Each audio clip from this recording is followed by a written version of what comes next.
toutes, bonjour à tous et bienvenue sur Forum TV dans l'œil d'Arnaud. Aujourd'hui, on reçoit une artiste qui fête ses 25 ans de carrière. On l'a découverte en 1998 dans la comédie musicale Notre-Dame de Paris en tant que Fleur de Lys. Je veux parler de Julie Zenati qui est à mes côtés. Comment ça va, Julie? Ça va très bien, merci. Je suis très content de te recevoir dans l'œil d'Arnaud. Alors, on te connaît bien évidemment depuis 1998 avec ce gros carton, mais tu as débuté la musique, tu as commencé à chanter à l'âge de 8 ans. Oui, j'ai commencé à chanter, mais comme, tous les enfants, on va dire, à m'intéresser à la musique, à cet âge-là et c'est là que j'ai rencontré, finalement, le début de cette passion grâce à mon papa qui joue du piano. Et tu as chanté ta première chanson à côté de ton papa. Tout à fait, ouais, c'était Mon Dieu d'Édith Piaf. Tu nous fais un petit extrait pour voir là comme ça? OK. Mon Dieu, mon Dieu, mon Dieu, laissez-le-moi encore un peu, mon amoureux. Ça met les frissons. Impressionnant. Et puis après, j'ai envie de dire, tout s'est enchaîné, l'école, le collège. Et tu n'arrêtais pas de chanter chez toi et un jour, il y a quelqu'un qui a tapé à la porte et qui a tout déclenché? Oui, c'est ça, oui, oui. Ma voisine de palier, en fait, travaillait aux Francopholies de La Rochelle et c'était le bras droit de Jean-Louis Foulquier. Elle entendait une voix traverser son salon et c'est comme ça que tout a commencé. Elle m'a présenté Luc Plamondon, elle m'a amené voir des spectacles et puis j'ai été auditionnée pour Notre-Dame de Paris.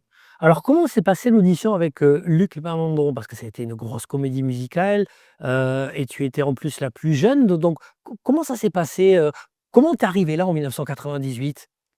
Et ben donc c'est cette fameuse voisine, Danielle Molko, qui m'a emmenée dans un grand studio à Paris et qui m'a dit qu'on allait rencontrer des gens. Je savais pas exactement pourquoi j'étais là. Je ne savais pas que je passais un casting pour Notre-Dame de Paris et il y avait un petit monsieur qui s'appelle Richard Cochian qui était, assis derrière un piano, qui a commencé à jouer. Moi, je me suis mise à chanter de façon très naturelle comme avec mon papa dans le salon. Et puis à la fin, de cette heure et demie qu'on a passé tous ensemble autour du piano, ils m'ont dit: «Tu sais, on écrit une comédie musicale qui s'appelle Notre-Dame de Paris. On aimerait bien, pourquoi pas que tu chantes dedans?» En plus, c'était pas facile parce que tu étais, au lycée, donc il a fallu, adapter, les horaires de lycée pour que tu sois tous les soirs au Palais des Congrès? Oui, c'est ça, oui, oui. Le matin, j'allais à l'école et puis, l'après-midi, je partais au Palais des Congrès. Et le soir donc tu jouais. Ouais. Comment ça se passait, avec tes camarades? Puisque là, tu étais vraiment sur le devant de la scène, aux côtés de Patrick Fiori, Daniel Lavoie, Garou, Hélène Ségara, et toi, tu étais vraiment la plus jeune, donc quelle était, on va dire, en fait, cette passion que tu avais? C'était un petit peu compliqué, non? Avec tes camarades, parce que tout le monde disait: «Ah, c'est Julie, elle vient à l'école, mais le soir, elle est en concert». Comment ça se passait, en fait? J'étais assez, moi, j'étais assez secrète. Après, il y avait mes potes qui savaient que je chantais depuis toujours, parce qu'en fait, ils m'ont toujours entendue chanter à tous les anniversaires, les booms et les soirées. Non, mais Cameron, David Hughes notamment, c'est ça? C'est ça, on me demandait tout le temps de chanter. Donc en fait, non, ça se vivait plutôt, très, très bien et puis, mes copains venaient me chercher le samedi soir après le deuxième concert, de Notre-Dame pour que je puisse passer un peu de temps avec eux. On J'ai réussi à avoir une vie d'ado parce que j'ai toujours eu des super potes. Et ça, c'est important. Oui. Et puis ensuite, il y a eu ce départ au Canada Mmh. où là, tu étais en terminale et tu n'as pas passé le bac puisque tu es parti en janvier, c'est ça? Je suis partie en janvier et puis, je faisais le CNED, au Canada et je devais passer mon bac lorsque j'étais, à Québec et je me suis pas réveillée. Et puis au Canada, il s'est passé, quelque chose, de très intéressant pour toi. Le début de Julie Zenati en solo avec ton premier morceau aux côtés de Patrick Fiori, tu peux nous raconter? Où en fait, on a écrit «Si je m'en sors» quand on était en tournée sur Notre-Dame de Paris et puis après la chanson a vu le jour un an plus tard. Mais oui, c'est la première chanson que j'ai écrite, c'est, sur Notre-Dame de Paris et c'est «Si je m'en sors». Et si je m'en sors, fête ses 25 ans cette année. Il y a une nouvelle version, regardez. Il est sans éclaboussure, regardez-moi, rien ne se voit. Je n'en serai jamais trop sûre de vous à moi. Je ne sais pas, mais si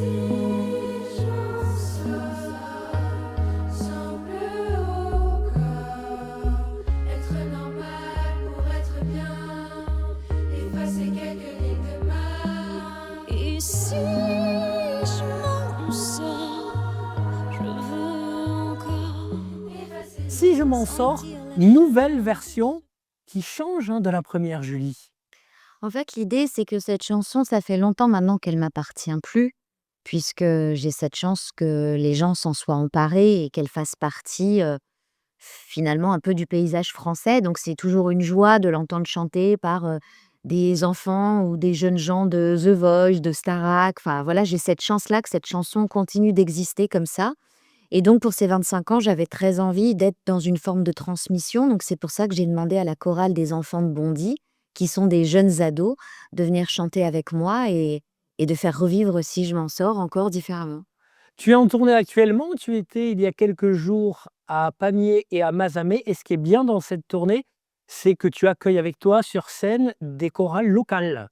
Oui, ouais, oui, j'essaie d'accueillir des chorales locales pour partager des morceaux, comme ce spectacle est un peu particulier puisque je le chante dans les églises et dans les cathédrales et que j'y suis invitée.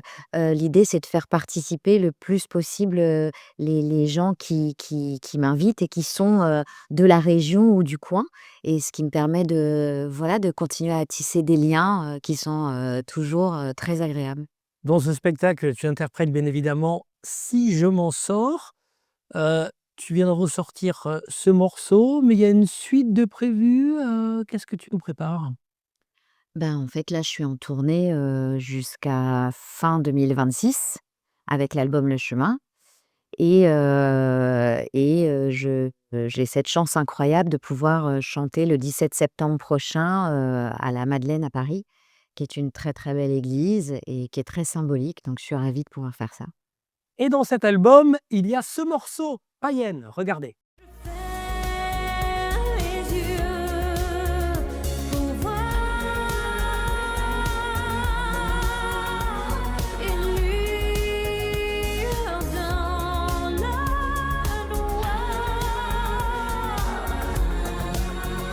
Un frisson me porte, m'électrise, païenne dans une église. Un morceau coécrit avec Icare, c'est ça? Tout à fait, oui.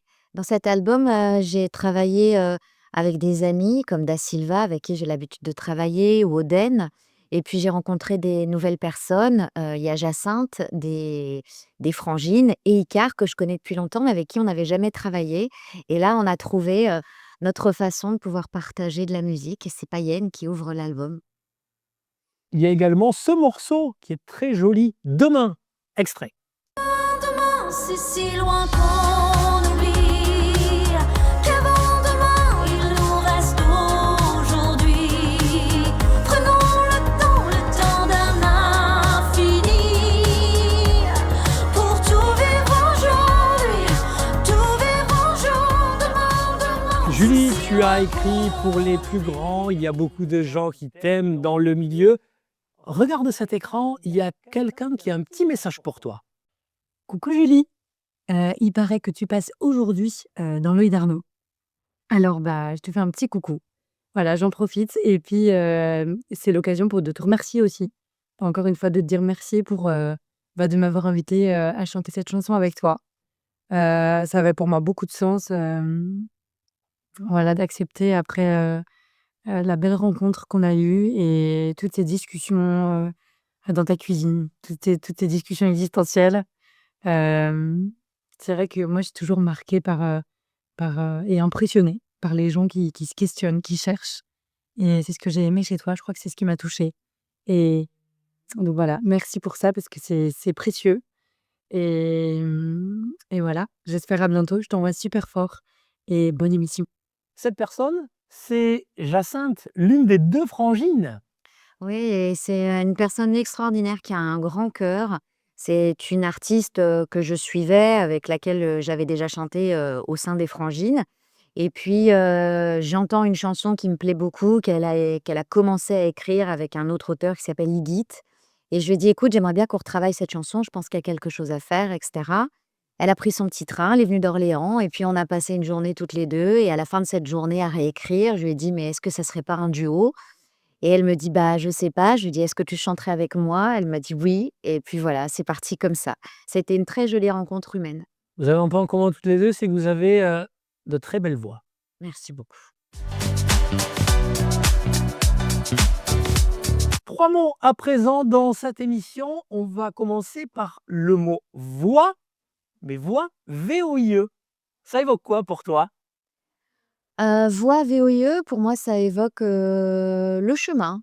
Ça évoque ça évoque, le parcours. Le nom de ton dernier album, hein, où tu abordes, pas mal de thèmes à l'intérieur, la maternité notamment, l'amour, en fait la vie quoi.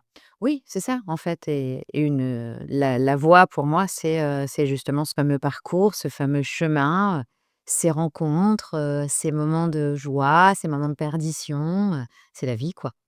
Si tu en es là aujourd'hui aussi, c'est grâce à ta maman car, quand tu as commencé le chant, elle malheureusement a perdu la voix. Oui, oui, c'est dit de manière un peu abrupte, mais effectivement, en fait, si je me suis mise à chanter, c'est parce que j'ai beaucoup entendu ma mère chanter. Ouais, ouais, la musique a toujours fait partie de notre vie. Le deuxième mot, c'est voix, mais voix V-O-I-X. Là, il y a de quoi dire, hein. Bah, il y a de quoi dire, oui, bah, c'est toujours lié au chemin dans le sens où, cette VOIX, me permet, jour après jour de vivre des aventures incroyables. Moi, j'ai pas vraiment l'impression de décider beaucoup de choses. C'est un peu le fait de chanter comme je chante, qui fait que, je suis encore là après 25 ans et que je peux raconter des histoires et c'est chouette. Enfin, le troisième mot, c'est le mot église.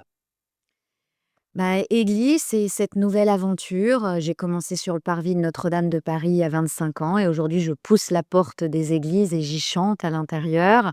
C'est une expérience immersive assez incroyable. Elle est empreinte de spiritualité, elle est empreinte d'humanité et je crois que c'est ça aujourd'hui dont j'avais besoin, d'aller vraiment au contact des gens et j'ai le sentiment que dans des lieux comme ça, Hem, il y a une forme, d'humilité qui fait qu'on arrive à se rencontrer différemment avec les gens et c'est des moments, vraiment, très gracieux. On passe à présent à l'anecdote dans l'œil d'Arnaud. Alors, mon petit doigt m'a dit que c'était bien d'écouter un album de Julie Zenati quand il était finalisé en studio, car quand on le sortait, on n'avait plus faim. C'est quoi cette histoire? Ah oui, ouais. Moi, je suis une vraie méditerranéenne. Donc moi, je remercie les gens et je leur donne de l'amour avec de la bouffe. Clairement, c'est ça. Donc voilà, quand c'est pas des sucreries, ou des cookies ou des choses comme ça peut aller jusqu'aux plats salés, hein. Mais c'est vrai que quand j'aime les gens, j'aime partager avec eux, de la nourriture. Et sur cet album, il y a quand même pas mal de noms qui ont participé, qui travaillent avec, les plus grands. Oui, après moi, ce sont mes amis, donc Da Silva, par exemple, c'est quelqu'un avec qui je travaille depuis des années, Iggy, Oden, pareil, ce sont des gens avec qui je travaille depuis longtemps, donc c'est surtout des artistes avec de grands talents.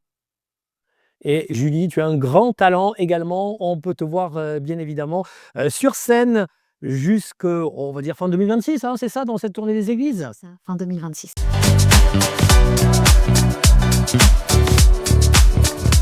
La question qui pique à présent dans cette émission, comment tu vois la musique d'aujourd'hui et notamment, l'autotune, toi qui as une superbe voix et qui sais, jouer avec, celle-ci? Ah, j'ai l'impression que l'autotune, c'est déjà dépassé. En fait, je me rends compte en regardant la Starac, The Voice et tout ça, que les gens chantent très, très bien. Je suis assez étonnée, de la qualité d'oreille et de goût, de la jeunesse. Je pense que, le fait d'avoir accès à plein de musique fait qu'à un moment, tu forges ton oreille de manière différente. Donc, j'ai l'impression que vraiment l'autotune, c'était presque plus à mon époque, genre, milieu 90 quoi. On te connaît, cette qualité de chanteuse, mais on a découvert également la Julie danseuse. Oui, oui, c'était une expérience incroyable. C'était fou parce que c'est a priori, évidemment pas du tout dans mes cordes, je suis pas la plus douée pour ça. Mais pour moi, c'était intéressant de remettre en balance des choses et de partir sur une aventure, dans laquelle j'avais aucun contrôle et de me laisser porter par quelque chose et c'était chouette parce que j'ai eu un binôme incroyable qui était Adrien et puis j'ai surtout rencontré des gens, qui font partie aujourd'hui de justement de mon chemin et des petites boussoles, que j'ai rencontrées.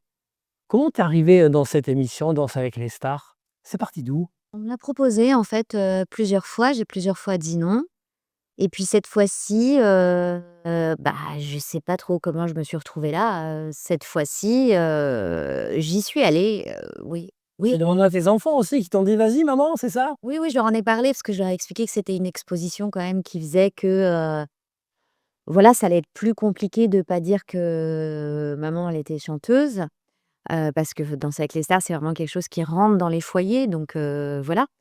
Et eux, ils ont trouvé ça super que je m'accroche à ce challenge et ils ont aimé me voir dans l'effort et tout ça. C'est chouette aussi de voir ses parents un peu, en danger, un peu friables parce que ça nous met un peu au même niveau. Et l'ambiance, au sein de l'équipe, du plateau, elle était bonne? Incroyable. Vraiment, moi, je me suis vraiment fait des potes. C'est vraiment des amis. On a été une saison, pleine de bienveillance. On était tous là, pour essayer de se dépasser et donc on s'entraidait beaucoup. Il y avait pas mal de sportifs et c'est vrai que les sportifs ont cet esprit-là aussi. Ce qui est drôle, c'est qu'en fait, au début, tu disais: «Oh, de toute façon, je vais faire 1 ou 2 semaines et puis ensuite on aura le temps de faire la promo de l'album». Mais ça s'est pas passé tout à fait comme ça, en fait. Ça s'est pas du tout passé comme ça et pour être très honnête, le soir où je suis sortie, en fait, je m'étais blessée, 48 heures avant et bon, je me suis dit: «Non mais c'est bon, on y va quand même» et j'avais l'album qui sortait 2 semaines après. Je me disais: «Oh là là, mais comment je vais gérer tout ça?» et je suis assez contente d'avoir été jusque-là. Vraiment, j'y croyais pas, c'est pas de la modestie, j'y croyais vraiment pas du tout. Si c'était à refaire, tu le referais, ouais? Ah oui, je le referais, ouais et je le ferais encore, avec plus de liberté, parce que ça m'a vraiment, ouvert plein de perspectives. Julie Zenati est en tournée en 2026 un petit peu partout en France et sincèrement, allez la voir. Le spectacle est exceptionnel dans toutes les églises. Merci Julie d'être venue sur Forum TV dans l'œil d'Arnaud Merci. et tu reviens quand tu veux. Merci beaucoup. À bientôt. À bientôt. Merci d'avoir suivi l'œil d'Arnaud sur Forum TV. Je vous souhaite une très bonne journée et on se dit à très vite.